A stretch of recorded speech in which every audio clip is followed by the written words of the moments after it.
Hello and welcome. Press TV's news analysis coming to you from Tehran. I'm Marzi Hashimi. Thanks so much for being with us.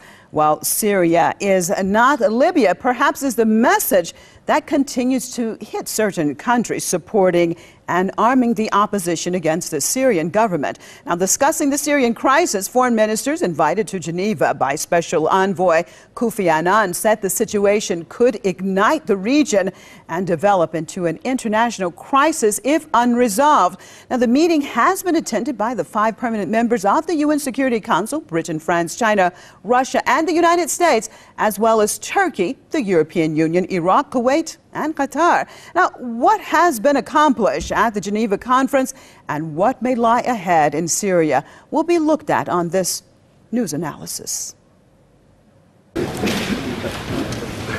Lengthy discussions in Geneva on Syria. An international conference discussed the unrest that's gripped the country for more than a year now. We have agreed a set of principles and guidelines on a Syrian-led transition that any political settlement should deliver to the people of Syria. Annan said the transitional governing body can consist of the current government and the opposition. He urged all sides to stop violence and stay committed to a 6-point peace plan. The Geneva Agreement follows deep divisions on whether or not Syrian President Bashar al-Assad should remain in power. The US and its Western and Arab allies say Assad must go. Russia and China object. As the marathon talks in Geneva continued, the US, under pressure from Russia and China, backed away from demands that President Assad be excluded from the plan. Now it remains to be seen whether the Geneva meeting will help bring an end to the Syrian unrest. Doubts mainly circle around those who were invited to the meeting, among them Turkey and Qatar. The two have accompanied the US and its allies in calls for recognizing the Syrian opposition as the sole representative of the Syrian people. They've even provided money and weapons to armed opposition groups in Syria. The Free Syrian Army is not representative of Syrian civil society. It is an armed group which is in large part integrated by foreign fighters, mercenaries, recruited and supported by Qatar, Saudi Arabia, Turkey, and other NATO powers, including the United States of America. Many believe the US and its allies are looking for civil war in Syria to follow their own interests. Others say the war has already begun. There is clearly a civil war going on inside Syria, and there's no more brutal form of warfare than civil war. There's no question about that. But we have to understand what are the dominant imperialist powers in the world trying to achieve. The U.S. aim is to eliminate all independent governments in the Middle East and to destroy the popular movements so that they can dominate this strategic and oil-rich region. That's what Washington's aim is, and the British and the French are their junior partners, and Turkey as well, as part of NATO in trying to carry out this objective. I'd like to welcome a guest to the program, political commentator from San Antonio, Texas, Mr. Mark Dankoff. And from the Executive Intelligence Review, Mr. Lauren Friesman from Washington. Thank you both for being with us. Let's start off in San Antonio with Mark Dankoff. Now, why do you think that countries such as Kuwait and Qatar were invited, but regional players like Iran or even a country that would definitely be affected by this, very much so like Lebanon, was not invited? Well, I think it's very clear what's going on here. You have a situation where, as your news analysis suggests, this is nothing more than an attempt to destabilize and to overthrow the current regime in Syria at the behest of outside powers. And the ultimate outside power that stands behind all of it is the one that wasn't mentioned in the news analysis, and that is the Zionist state of Israel. The fact of the matter is that the Israelis and their Jewish neoconservative allies in the United States have decided that Assad has to go, that you basically have an Alawite Shiite regime in Syria that has to be removed, and that they're going to employ Saudi Arabia and the Gulf cooperation states and Turkey and the so-called North Atlantic Treaty Organization to do it. So this is another version of what was going on in Libya, and it's clearly goes back to many, many years of American and British and French imperialism, yes. But the bigger game plan in this whole thing is to destabilize and to remove this Alawite Shiite regime in Syria as a prelude to what Benjamin Netanyahu and both Barack Obama and Mitt Romney clearly want, as well as all of their Zionist allies in Congress, and that is a war with Iran. All right, well, let me turn to Washington and get Mr. Freeman in on this. Let's look at controlling this meeting and who was allowed to come and who was not. When the meeting itself is controlled, as far as even those who would participate in it, how likely would it have been, even from the beginning, that it was actually going to accomplish something that would basically benefit the Syrian people and not a particular agenda? We have a clash now between two opposing views. Prime Minister, the Foreign Minister Lavrov represents a very clear understanding of the role of sovereignty for Syria, for Iran, and for Russia as well. The opposite side, which is intent on eliminating sovereignty, is represented by the policy of Tony Blair and the responsibility to protect, which has now become the dominant doctrine of the Obama administration, which was given to him by Tony Blair, to essentially override, overrule, and intervene against sovereign states throughout the world. This is what is going on in Syria. This is what the intention is in Iran. And the target is much bigger. The target of the British crowd, which are the dominant imperial power, not the United States or Israel, they want to have a showdown and force a concession, a submission by Russia, because Russia is their key target. We are going through right now the greatest financial collapse in history. You see it in Europe and you can see it in the United States. And under those conditions, the British financial crowd in London, the city of London, and Wall Street do not want independent nation states. And therefore, this confrontation is really designed to lead to a war, but a war with Russia, in which they would expect Russia to back down. The Russian government, the president, prime minister, and foreign minister have been very clear that they will not allow outside forces to overthrow this government, and they will not allow outside forces to determine their own sovereignty as well. Mr. Freeman, let me just jump in here and look at what you just said, because you said then the actual goal is Russia itself and then trying to make them back down. Well, if the actual goal is Russia, why would they expect Moscow to back down when their own existence would be threatened? Well, that's the game. The game is that to get them to submit under the fear that this could go to a nuclear war. Look, earlier in the week, you had a report, a lying report came out that Lavrov had agreed with the British and Americans on excluding Assad, and it was completely false. They're trying to use all kinds of game. This is brinkmanship to force a confrontation or bring it to the brink of a confrontation, and the Russians would back down because they look at what happened in Libya. Everybody caved in on Libya, and the French, Americans, and British killed Gaddafi after they overthrew his government.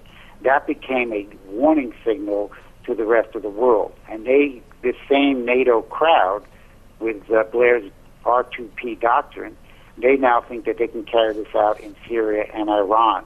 And they're wrong. And by the Russians standing up to them, as they have, this is actually what's kept the world from going into war up to this point. Okay, Mr. Dankoff, let's look at how significant the Russian role is in all of this.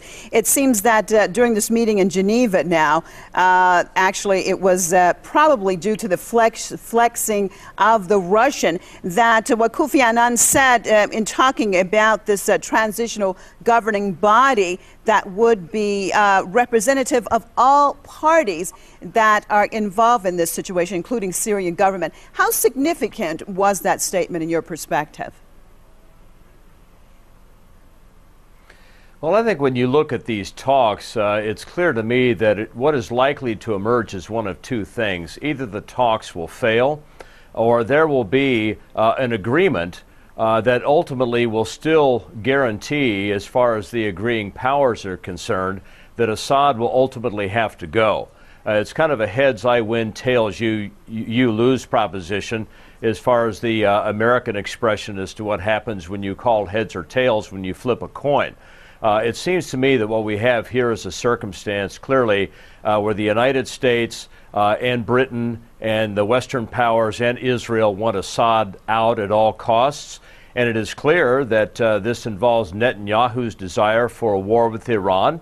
And yes, it also involves the agenda of the international banking community, as the EIR guest has chronicled on your show. But we need to remind ourselves of the fact that when you speak that way, that ultimately, whether it's American banking or British banking or what have you, it is still ultimately a Jewish power game that is involved here. And ultimately, it's a situation where if the United States and Israel and Britain and the international bankers that control all of these governments don't get their way, the talks will simply collapse.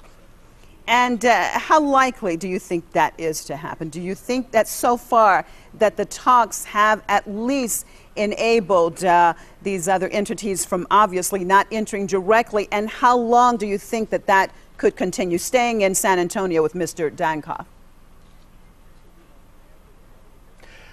Well, I think what clearly has to happen is that behind the scenes, Vladimir Putin has to make it clear, and the Chinese have to make it clear, that they've had enough of this monkey business. They basically were pulled on like a heated flying suit, as my Air Force father would have said, in regard to going along with this no-fly zone UN resolution that involved Libya, which proved to be nothing more than a prelude to what it was that NATO and the United States and the Israelis really had planned for Libya. The Russians and the Chinese have presumably learned their lesson this time, and hopefully Putin's people, including Mr. Lavrov, and the Chinese representatives to this talk are going to, in fact, understand that by now the other side does not want a reasonable agreement, but shows every intention of overthrowing the Syrian government, and doing so with the so-called Free Syrian Army, which they are clearly bankrolling, they're clearly arming it. And of course, as Paul Craig Roberts has pointed out, the Western news media has engaged in a series of blatantly outrageous and false news stories as to who is doing what in that country, that is making it appear that the Syrian regime is the one doing all of the killing, and that these rebels are almost entirely the victims, and that it's not a situation where in fact Western Zionist and banking interests are bankrolling this Free Syrian Army and using Al-Qaeda and other enemy entities to do it in order to get rid of a Shiite regime that is aligned with Iran, and in order to bring this particular country back into alignment with presumably whatever it is that the international banking community wants, which certainly dovetails with what your other guest was speaking about earlier. Well, Mr. Freeman, now looking back again at the transitional governing body, can we expect, now it said, Kofi Annan said that he wants representation from all sides. How likely is the transitional council then to be effective if really all the entities that are fighting right now would actually be represented? Is it already set up to fail, or is it something, a positive step in your perspective? It is now become very difficult for people inside Syria to actually fight for their true interests. You have had involvement on the ground with British and American and other interests, including military on the ground, helping the so-called opposition groups, the so-called Freed Army. And therefore, the situation inside Syria is one in which the people themselves and their aspirations and their desires for a better world are not being represented by the West. And we've seen this throughout the whole so-called Arab Spring. I mean, people demonstrated because the economic conditions of their lives were terrible and they wanted something better. And this has been used and manipulated in some cases to actually carry out regime change, as we saw as the explicit purpose in Libya. And as I say, it's being done as part of an international policy.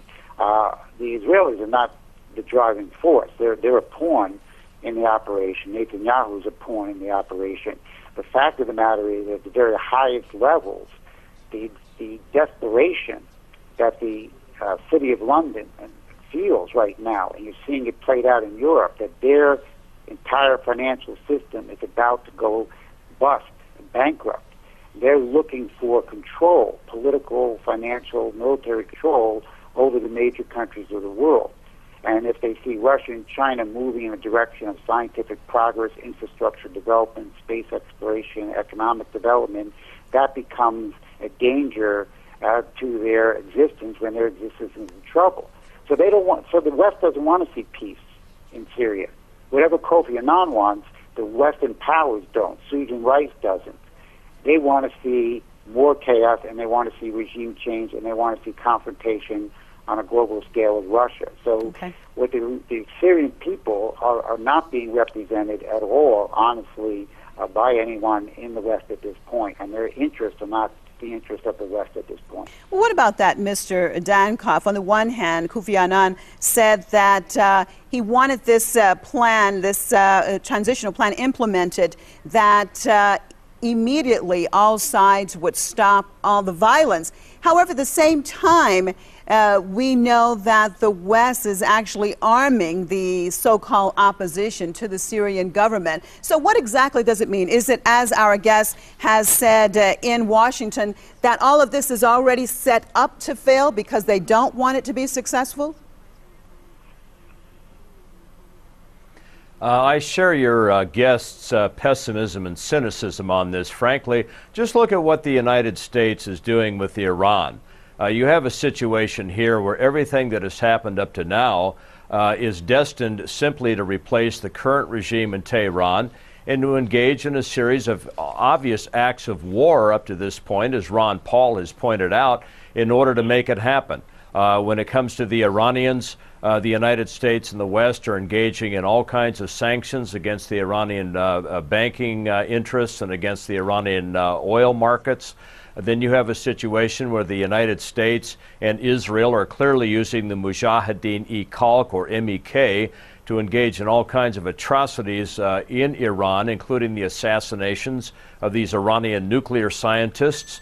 You have had the Washington Post chronicling the fact that there has been a 5-fold increase in so-called unexplained bomb blasts in Iran in the last couple of years that virtually everyone agrees are being undertaken as a result of the operations of the MEK and the Israeli Mossad and quite possibly the British paramilitary forces as well.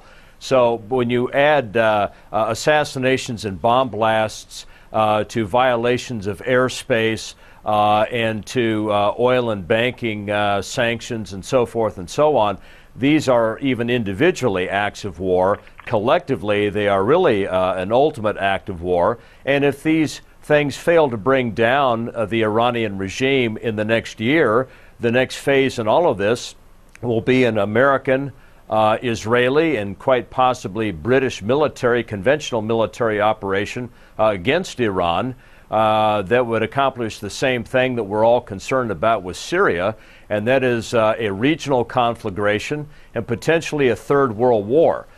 This is exactly what former United States you're saying that all of this, let me just jump in here. You're saying that all of this involving Syria is actually an attempt to bring down the Iranian government? That's exactly what it is. And it's also a situation, and I think your other guest has done a nice job with this, it's clear that we have an international global banking crisis.